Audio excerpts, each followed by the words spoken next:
All right, you're listening to WRGW Country and Conversation here with Paul Joyce, and that was a little bit of Billy and Sue by the great B.J. Thomas. And B.J. is here with me right now, the great B.J. Thomas. Can you hear me all right, Hey, B.J.? Paul. Yes, sir. Yes, I can hear you. How you doing, Paul? I'm doing all right. Thank you so much. It's a real great honor to have you here on my program. You're one of the greatest stylists, I think, in music history, pop, country, whatever. Oh, thank you. Thank you very much. Thank you.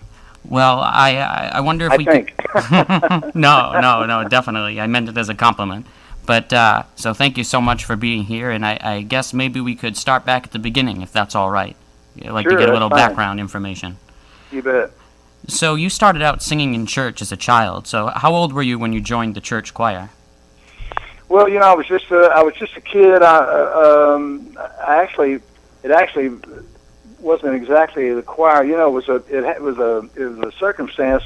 I guess I was about 12 years old. We moved, relocated in Houston, and we happened to live in a house, moved to a house that was right across the street from a church, and so my brother and I loved to play baseball, and they had a baseball team, and so we were attracted to playing for the church team, and we would go to the services on Sunday, to see the other kids and to do that kind of thing. And then one of the first things that really impressed me was the music, and I loved that. And so we had a little quartet, and of course the congregation would sing, and we loved to sing in the congregation and sing with this little quartet that we put together. And then for a number of years, I was like the youth song leader, and if we had a youth meeting at someone's house or what have you, then I would lead in the singing. So it kind of started like that. I didn't really realize I was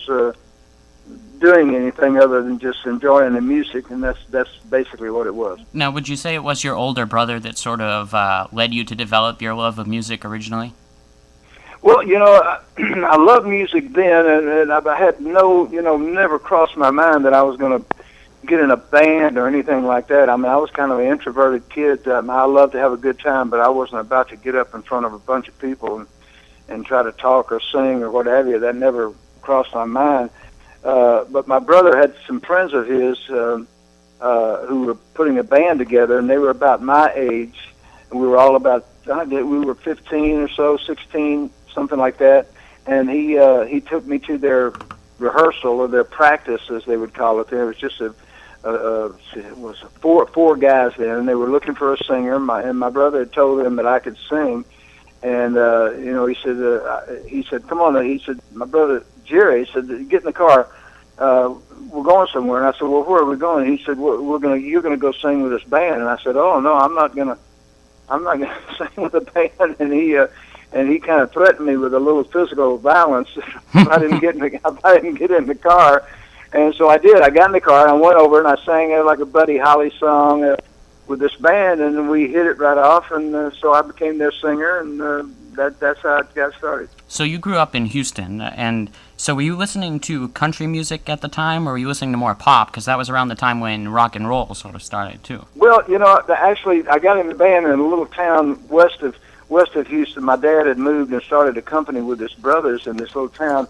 But even in Houston, no, I wasn't really listening to country music. It was right at the inception of top 40 radio, and of course Elvis Presley had just come along, and so the top 40 station, just played all the music on the one station, and so our band was certainly a product of top 40 radio, because when we started, we only had a couple of songs that we had written, so we would just take our repertoire off the top 40 song chart, and it was mainly pop, rock and roll, Ray Charles, Elvis Presley, Chuck Berry, Little Richard, people like that, So you ended up recording your first album with the group that we talked about earlier, which I believe was the Triumphs. That's the group you were referring to, your first band. Yeah, that was our band. I mean, it wasn't my band. It was just it was a band, and I was their singer. But we had the chance to make our first album, and we cut the album one night. We got to the studio about 8:00 at night, and we finished up about 5:30, 6 in the morning the next morning. And right before we finished, my dad had asked me to do something country for him on the album, and I said, "Hey, we got to do this song before we quit." and we did "I'm So Lonesome I Could Cry," and as it turned out, it became the song was a hit, and that happens very often. As long as you're trying to cut a hit record and you can't get it done, but as soon as you stop trying and you just do the music and believe in what you're doing, that's the little maybe the little magic that makes it to connect with people. But somehow that song found its way on the radio, the top 40 station, KIOT and KNUZ there in Houston, and became a #1 record in 3 weeks. And that's kind of what got it all kicked off for me. I got booked out with Dick Clark, and here we are. Well, it's also interesting, to me at least, that I'm So Lonesome I Could Cry, I guess, was actually intended to be the B-side for Hey Judy. And and for those that don't know, it was usually in that back in the days when they had 45s, it was the A side of the single that was played by radio, and the B side was sort of just usually ignored, listened at home. But somehow, at the radio station there in Houston, the disc jockey happened to listen to the other side of it, and then started playing it, and it sort of took off from there. Is that right? Yeah, and usually, you're absolutely right. And usually, the B side wasn't really quite as good as the A side, and there were different reasons for putting the B side on. Maybe it was for publishing, or maybe it was just as a favor for your dad. And that's kind of we put Lonesome on the B side, just kind of for my dad. I recorded it because he asked me to do something country, and so I put it on the B side so he'd have something country on my record, and had no idea it was a hit record. And we took it.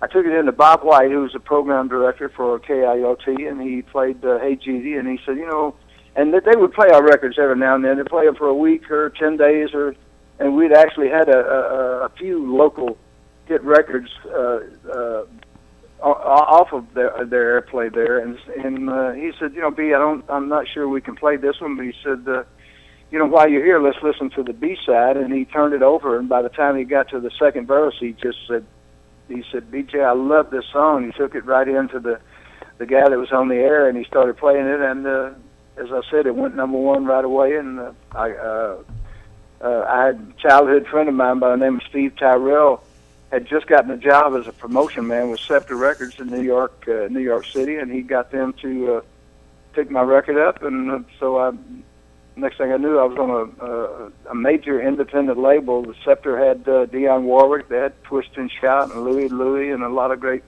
songs. And next thing I knew, I was signed to them, and I was off and running.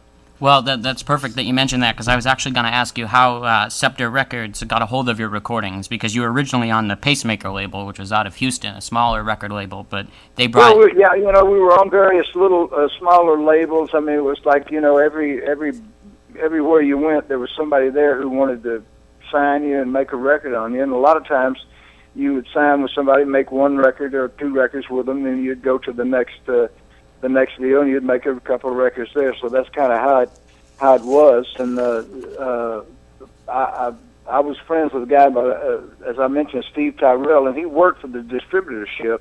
There used to be a huge place that kept where all the records were sent to, and the radio stations and rack jobbers and record shops would come by and buy their records there at the distributorship. And Steve would push my record, and he actually got a job with Scepter Records because he was very instrumental in helping break Dionne Warwick's first record. And he told me, he said, hey, the next time you get something out that's good, he said, I'm going to get Scepter to sign you. And sure enough, he was good at his word, and I made a lot of good music for Scepter, and they were a great R&B label, one of the major independent labels, and they cut some great music.